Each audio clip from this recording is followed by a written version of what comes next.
வேலூர் மாவட்டத்தில் பரவி வரும் டெங்கு காய்ச்சலால் 2 பெண்கள் உயிரிழந்துள்ளனர்.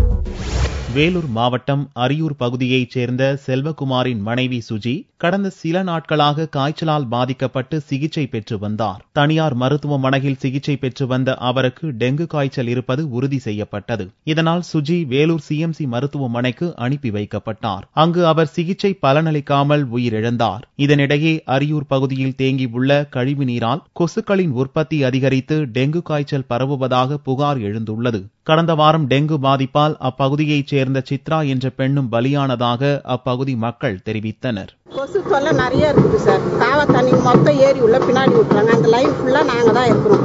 குழந்தைங்கெல்லாம் இருக்குதுங்க. ஏற்கனவே ஒரு பொண்ணு வந்துட்டு 2 குழந்தை அவனுக்கு.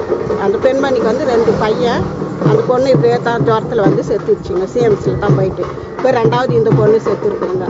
இந்த கொசு தொல்லை எங்களால் தாங்க முடியல. ஆனால் மருந்து அடிச்சு தான் போறாங்க. நாக்கு டைம் இருந்தாலும் அது கேட்கல. இதனிடையே அரக்கோணத்தில் பள்ளி மாணவர்கள் 3 பேர் டெங்கு காய்ச்சலால் பாதிக்கப்பட்டதை தொடர்ந்து மாவட்ட ஆட்சியர் நந்தகோபால் நேரில் சென்று ஆய்வு செய்து தடுப்பு நடவடிக்கை எடுக்க அதிகாரிகளுக்கு உத்தரவிட்டார். டெங்குவின் பாதிப்பு அதிகரிப்பதால் வேலூர் மக்கள் அச்சமடைந்துள்ளனர்.